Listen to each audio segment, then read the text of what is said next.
अब हम बात करेंगे एम्पलीफायर फ्रिक्वेंसी रिस्पांस की। तो एम्पलीफायर फ्रिक्वेंसी रिस्पांस को अगर हम कंसिडर करें तो एट द एंड ये जो है बीजेटी और जेफेट को ही हम टारगेट कर रहे होंगे और उसी का फ्रिक्वेंसी रिस्पांस यहाँ पे स्टडी करेंगे।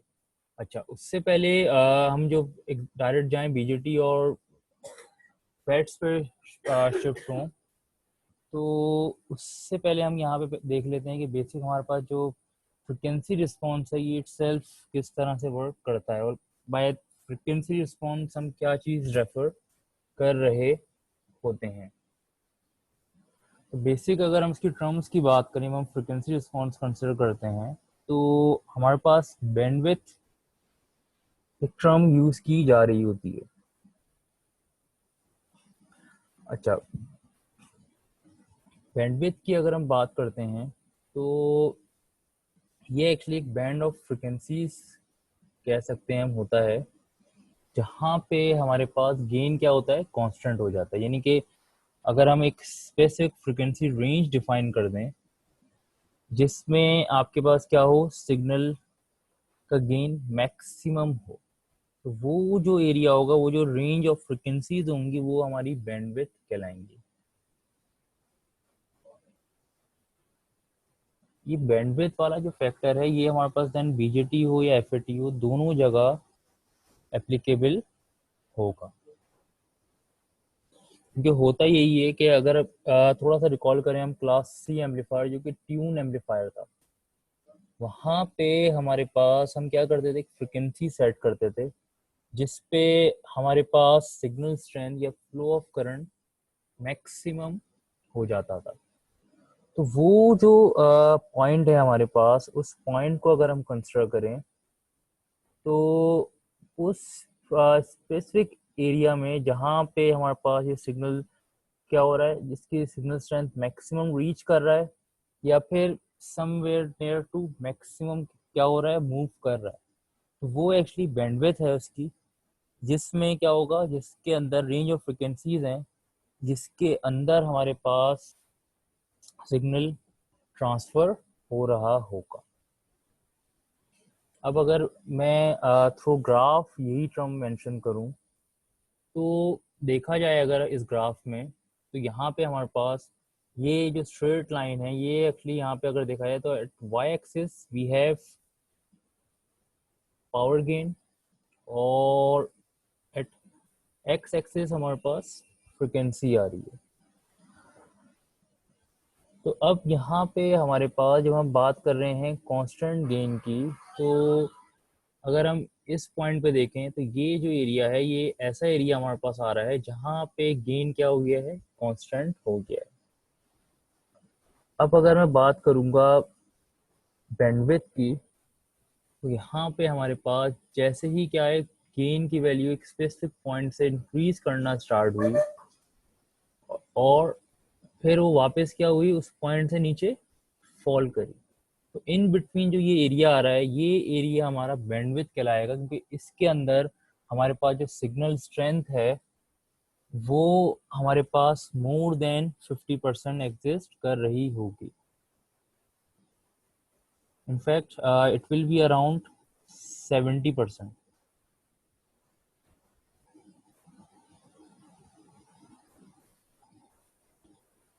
अच्छा, अब इस ग्राफ में अगर हम देखते हैं तो हमारे पास दो कट ऑफ फ्रिक्वेंसी नजर आ रही हैं। एक हम नाम दे रहे हैं FC1 का और एक हमारे पास है FC2। ये हमारे पास ये जो एरिया है, एक क्योंकि स्टार्टिंग में आ रहा है तो ये लो फ्रिक्वेंसी ड्रॉप कहलाएगा इन पावर गेन, और ये जो एंड है हमारे पास, ये हाई फ्रिक्वेंसी ड्रॉप कंसिडर किया जा रहा होगा। तो ये हमारे पास बैंडविड्थ की डेफिनेशन थी कि एक स्पेसिफिक रेंज ऑफ फ्रिक्वेंसी जिसमें सिग्नल आपका ट्रांसफर होता है या सिग्नल जिसमें क्या होता है, कंडक्शन की तरफ जा रहा होता है, वो एरिया डिफाइन करते हैं हम एज अ बैंडविड्थ।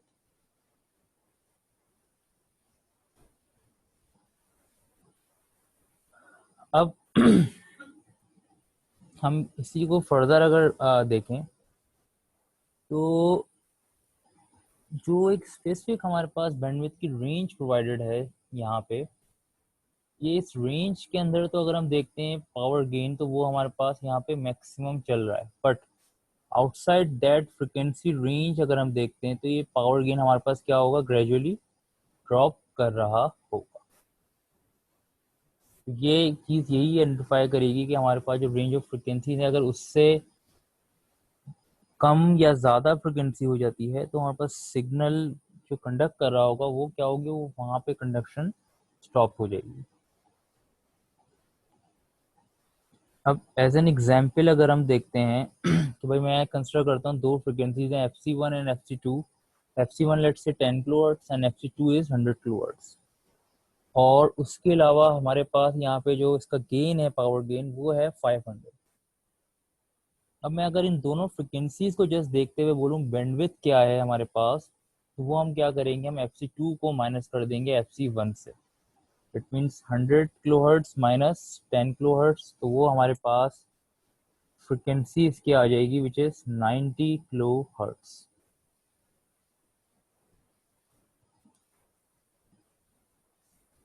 अब यहाँ पे अगर हम इन फ्रिक्वेंसीज की बात करें तो ये जो FC1 और FC2 है ये एक्चुअली वो स्टार्टिंग पॉइंट्स हैं जहाँ से गेन क्या होगा, मोर देन 50% होना स्टार्ट होगा। यानी कि इस पॉइंट के बाद अगर हम बात करेंगे तो गेन क्या होगा, अबव 50% जा रहा होगा।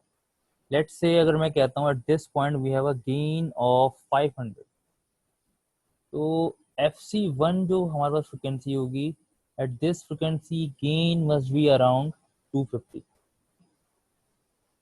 तो जैसे ही हमारे पास गेन 50% से अबव होना स्टार्ट होगा, वो पॉइंट हमारे पास कट ऑफ फ्रिक्वेंसी कहलाएगी। एक अपर कट ऑफ फ्रिक्वेंसी और एक लोअर कट ऑफ फ्रिक्वेंसी। ये हमारे पास FC1 और FC2 इस तरह से रिप्रेजेंट हो रहा है।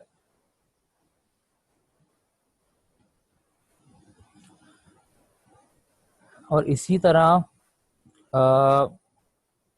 अगर हम बात करते हैं, अगर फ्रिक्वेंसी रेंज हमारे पास FC1 और FC2 से बाहर निकल जाती है, एट दिस कंडीशन हमारे पास अगर हम इस ग्राफ से देखें तो जो सिग्नल स्ट्रेंथ है वो क्या होगी, जो उनकी गेन ड्रॉप होता जाएगा, आइदर हम देखें लोअर साइड पे या हायर साइड पे।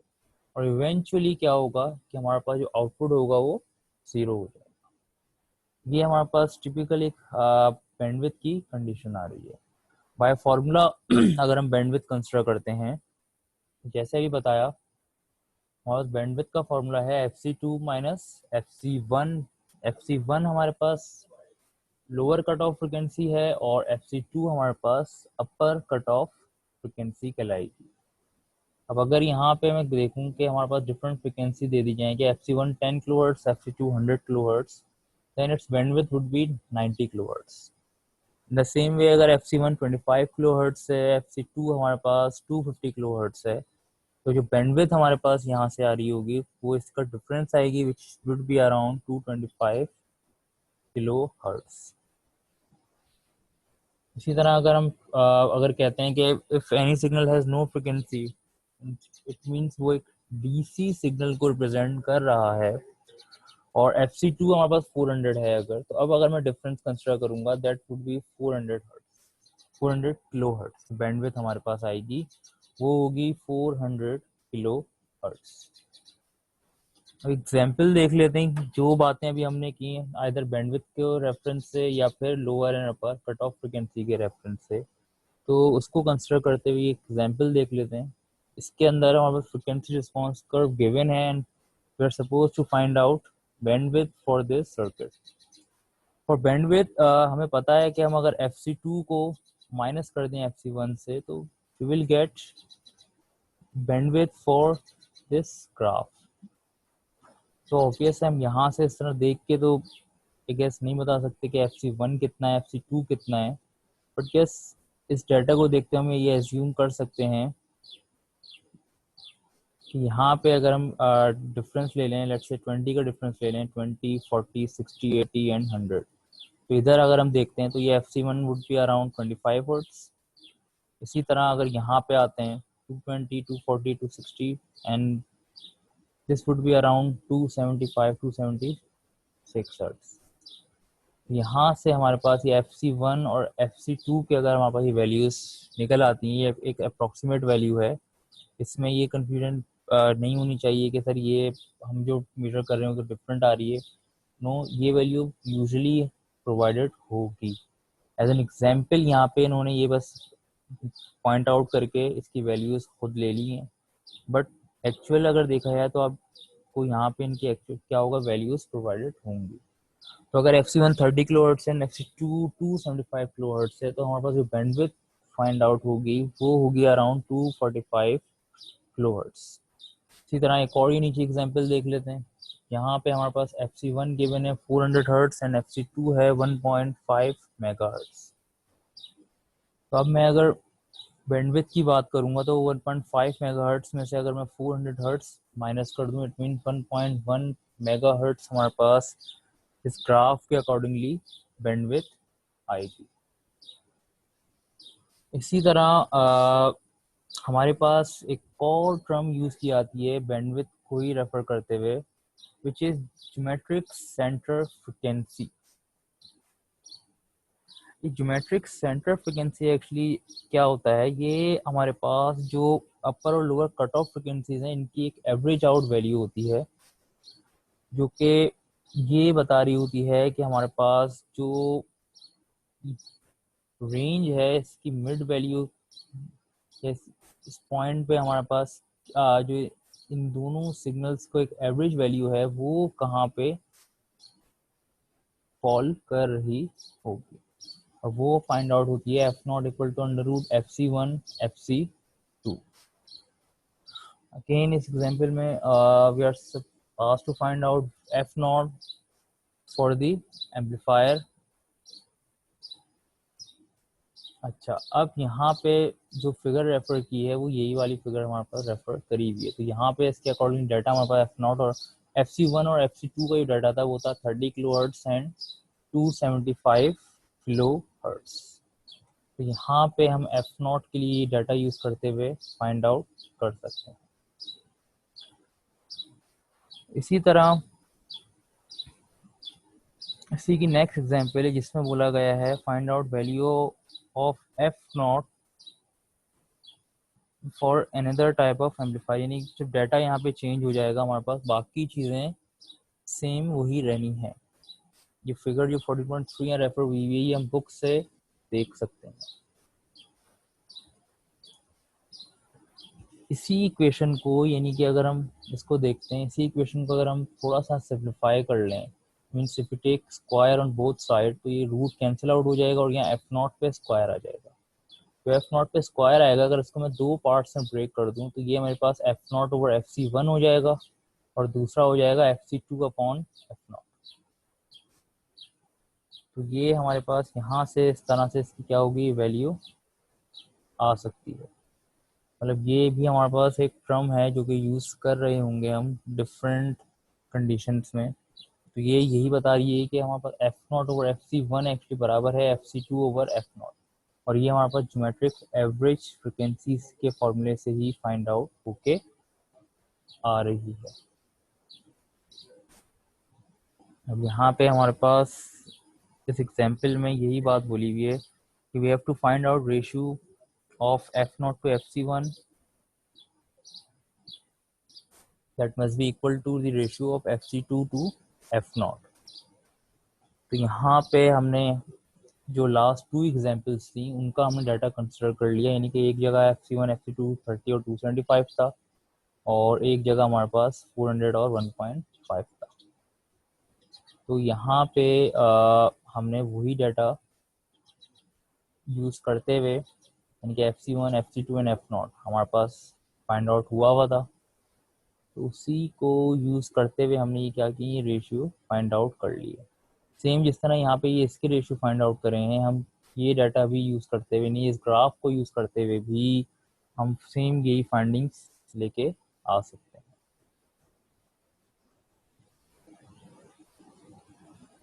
क्योंकि फॉर्मूला हमने यहाँ से ड्राइव किया हुआ था और हमें यहाँ यही बोला था कि we have to find out ratio of F0 over FC1 and FC2 over F0 and they must be equivalent to each other. तो यहाँ पे ये बात प्रूफ हो रही है दैट दे आर इक्वल।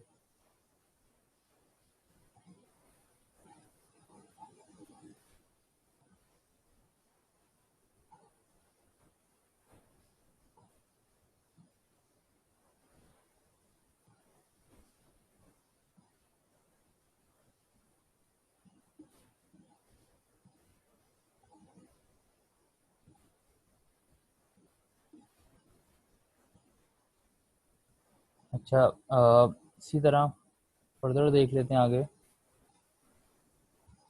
इसी फॉर्मूले को जो कि अभी बैंडविड्थ के थ्रू हमने निकाला था, यानी कि F naught over F C one equal to F C two over F naught, इसी को हम कुछ इस तरह, अगर हमें एफ सी वन और F C two find out करनी है तो यही फॉर्मूला हम लोग इस तरह भी लिख सकते हैं।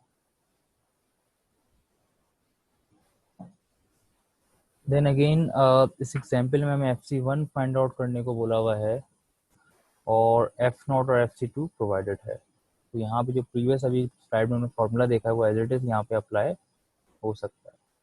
देन रही बात बैंडविड्थ की, तो एफ सी वन और एफ सी टू हमें प्रोवाइडेड हैं। F C one 8 kilohertz, F C two 200 kilohertz. तो यहाँ से हमें बैंडविड्थ फाइंड आउट हो जाएगी विच इज 192 किलो। इसके बाद अगर हम पावर गेन की बात करें तो यूजली हमारे पास पावर गेन जो होता है वो डेसिबल में कंसिडर किया जा रहा होता है। तो नॉर्मल गेन को अगर हम 10 लॉग फॉर्म में ले लें तो it represents power gain in decibel. तो ये हमारे पास डेसिबल में पावर गेन रिप्रेजेंट हो रहा है। इसी फॉर्मूले को यूज करते हुए यहाँ पे हमने पावर फाइंड आउट करी हुई है, amplifier gain, amplifier power gain find out करा हुआ है, जिसमें हमने पी आउट और पी इन प्रोवाइडेड था वो यूज करके निकाला है।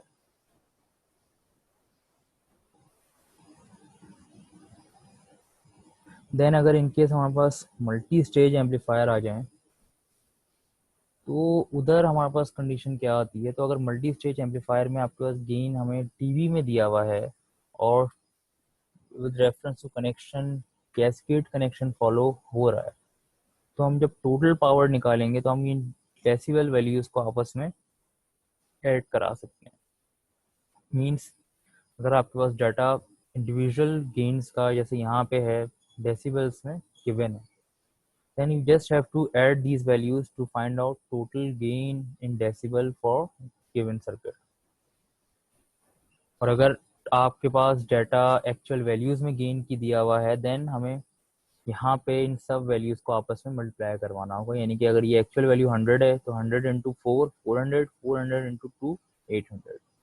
That's how we will have total power gain.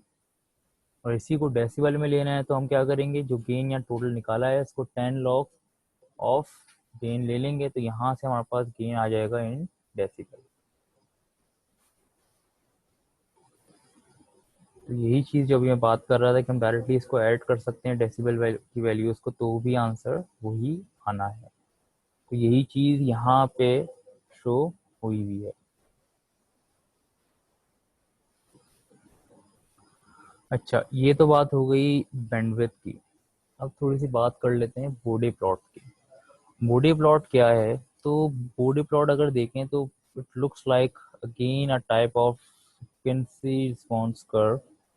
And ये हैवी फ्रीक्वेंसी रिस्पॉन्स कर्व भी, बट थोड़ा सा यहाँ पे जो डिफरेंस आ रहा है वो ये है कि instead of taking power gain हम यहाँ पे change in power gain consider कर रहे हैं विच इज इन डेसिबल। तो उसी हिसाब से हमारे पास जो फ्रिक्वेंसी रिस्पॉन्स कर्व है उसका भी शेप कुछ डिफरेंट शो हो रहा है। और ये जिस हिसाब से अपने आप को चेंज कर रहा है वैल्यूज को, वो रेट यहाँ पे मेंशन है 20 डेसिबल पर डिके। अब यूजली हम बॉडी प्लॉट से ही डिफरेंट एम्पलीफायर्स की प्रॉपर्टीज को रिप्रेजेंट कर रहे होते हैं। यहाँ पे बॉडी प्लॉट में अगर हम नोट करें तो यहाँ पे हम जो नंबर ऑफ वैल्यूज कंसिडर कर रहे होते हैं वो कम होती हैं। कम इन दैट सेंस कि नॉर्मल फ्रिक्वेंसी कर्व में हमारे पास अगर पावर गेन की बात करें it starts from zero.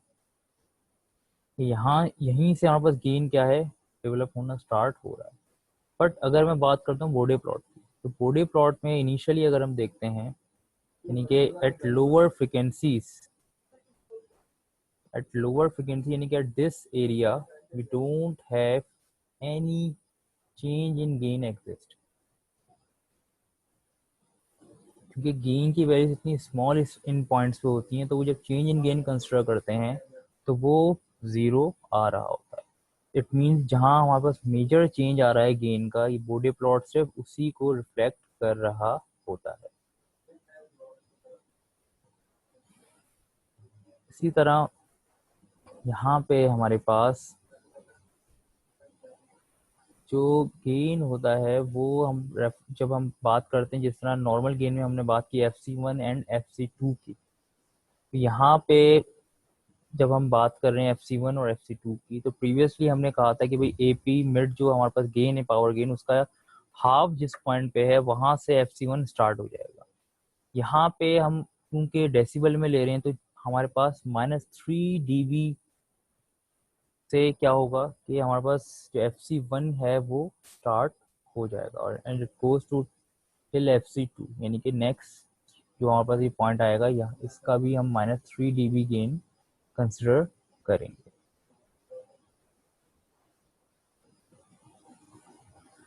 Then अगर कट ऑफ फ्रिक्वेंसीज को फाइंड आउट करने की बात है, तो जो हम एक्चुअल सर्किट होगा हम उसको ही यूज करते हुए cut off frequency find out कर सकते हैं, क्योंकि हम बेसिक फॉर्मूले जो हम यूज करते हैं XC एंड XL को रेफर करके, वही यूज करके हम इजिली क्या कर सकते हैं, cut off frequencies find out कर सकते हैं with reference to BJT amplifier and FET amplifier. अब यहाँ पे हम लो फ्रिक्वेंसी रिस्पॉन्स देख लेते हैं BJT एम्पलीफायर पे, कि भाई लो फ्रिक्वेंसी पे BJT का बिहेवियर कैसा होता है। फॉर द रेफरेंस हम बेसिक जो सर्किट लेंगे वो हम voltage divider bias circuit consider करेंगे। वोल्टेज डिवाइडर बाय सर्किट वो सर्किट था जिसमें R1 और R2 एग्जिस्ट कर रही हो। तो जब हम इसका इक्विवेलेंट सर्किट कंसिडर कर रहे हैं, तो यहाँ देख सकते हैं R1 parallel to R2 show हुआ है, बिकॉज इक्विवेलेंट सर्किट के अंदर हम क्या करते थे, सप्लाई हम लोग यहाँ पे ऑफ कर देते थे, और जो रेजिस्टेंसेज होती थी उसको हम क्या करते थे, ग्राउंड कर रहे होते थे। तो यहाँ पे ये हमारे पास R1 और R2 इसी चीज को रिप्रेजेंट कर रहा है। तो ये इस पॉइंट पे हमने इसको क्या कर दिया, Rin का नाम देके इसी सर्किट को मजीद सिंप्लीफाई करके शो कर दिया। अब यहाँ पे क्योंकि फ्रिक्वेंसी रिस्पॉन्स कंसिडर करना है, तो पहले तो हम यहाँ पे VDR यूज करते हुए भी VB निकाल लेते थे, बट यहाँ पे जो हम VB निकाल लें वो थोड़ा सा डिफरेंस उसमें ये आएगा कि हम यहाँ डिनोमिनेटर के अंदर अगर हम देखें, तो यहाँ पे हम एक एवरेज आउट वैल्यू ले रहे होंगे ऑफ XC स्क्वायर और RN स्क्वायर की, बिकॉज ऑफ दिस कैपेसिटर, क्योंकि यूजली हमारे पास जो सप्लाई आ रही होती है उसके साथ एक कपलिंग कैपेसिटर एग्जिस्ट कर रहा होता है।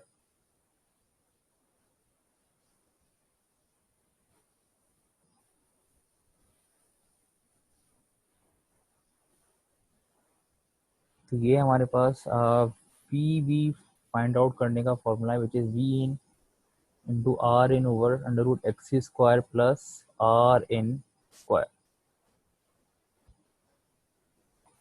अब यहाँ पे जो RN over XC square plus RN square हमारे पास आ रहा है, इसको अगर हम थोड़ा सा सिंप्लीफाई कर लें, यानी कि अगर हम सपोज कर लें कि भाई XC और RN बराबर है, उस सिनेरियो में ये वैल्यू एक्चुअली क्या डिनोट कर रही होगी, तो यहाँ पे अगर हम इसको सॉल्व करते हैं, तो एट द एंड हमारे पास एक टर्म आ रही है 0.707, यानी कि when XC equal to RN, यानी कि हमारे पास क्या हो रहा है कि हमारे पास कैपेसिटिव रिएक्टेंस अगर बराबर हो गई टोटल रेजिस्टेंस, इनपुट रेजिस्टेंस के सर्किट के, एट दैट पॉइंट हमारे पास 70.7% सिग्नल क्या होगा, वो आउटपुट पे आ रहा होगा। यानी कि इनपुट वोल्टेज जो हम दे रहे हैं अकॉर्डिंग टू दिस सर्किट, अगर मैं इनपुट वोल्टेज दे रहा हूँ तो उसका 70.7% मेरे पास यहाँ पे डिलीवर हो रहा होगा when RN is equal to XC। तो ये जो इक्वेशन है ये इसी बात को रिप्रेजेंट कर रही है कि VB is equal to 0.707 VN when XC equal to RN।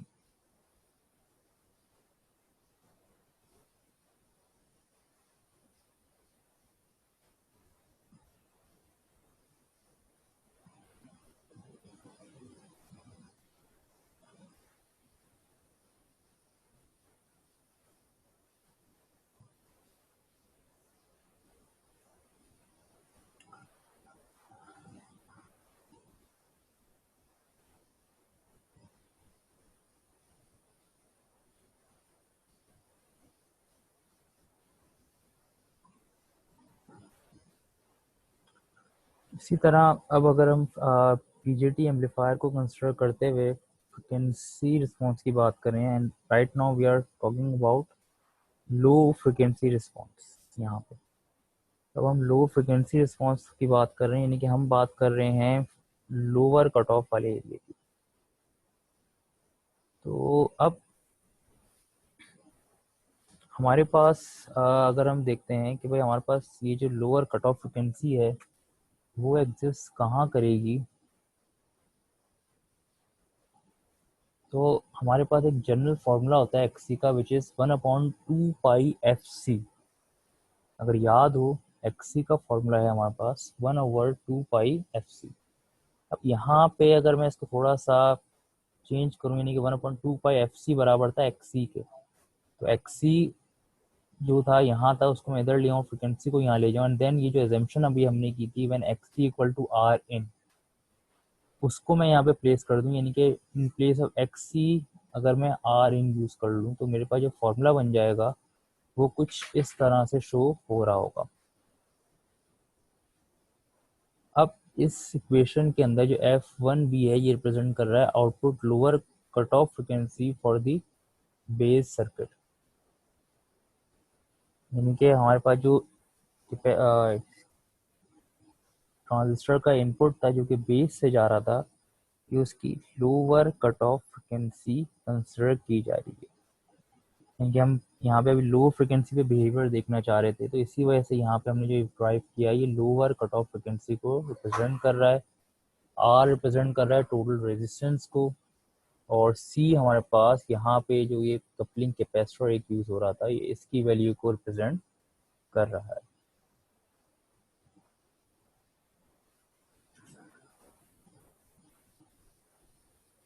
अच्छा, अब अगर हम लोग इसी इक्वेशन को देखते हैं, यहाँ पे हम लोग आर यूज कर रहे थे, तो अब अगर हम ये एज्यूम करेंगे यहाँ पर सोर्स रेजिस्टेंस 0 है,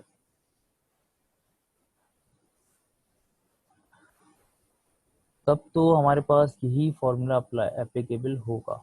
बट इन केस अगर हमारे पास कंडीशन हो कि भाई यहाँ पे हमारे पास कोई ना कोई सोर्स रेजिस्टेंस एग्जिस्ट कर रही है, मीन्स ऐसी वैल्यू है जो कि ओवरऑल जो है आउटपुट पे इम्पैक्ट लेके आ सकती है, उस सिनेरियो में we have to consider source resistance as well, यानी कि आर जो आर इन हमने लिया हुआ है ये एक्चुअली समीशन हो जाएगा R S plus R in का। अगर आर एस की वैल्यू एक आर एस की जो वैल्यू है वो अगर बाय फार स्मॉलर नहीं है आर इन से, उस सिनेरियो में हमें ये फॉर्मूला यूज करना पड़ेगा। सी की अब एग्जांपल देख लेते हैं जिसमें हम यही lower cut off frequency find out करेंगे। हमें यहाँ पे lower cut off frequency find out करने को बोला है। आर एस गिवन है 600 ओम, कपलिंग कैपेसिटर की वैल्यूज दी हुई हैं हमें, और F lower cut off frequency find out करनी है। आर एस है, आर इन हमारे पास बराबर होगा R one parallel to R two, यहाँ से हमारे पास आर इन आ गया। देन हमारे पास लोअर कट ऑफ फ्रिक्वेंसी यहाँ से फाइंड आउट होके आ जाएगी जो कि आ रही है 60.7 हर्ट्स। एट दिस पॉइंट क्योंकि लोअर कट ऑफ फ्रिक्वेंसी है तो इस पॉइंट पे हमारे पास जो गेन होगा वो 70.7% कंसिडर किया जाएगा बिकॉज ऑफ दिस कंडीशन।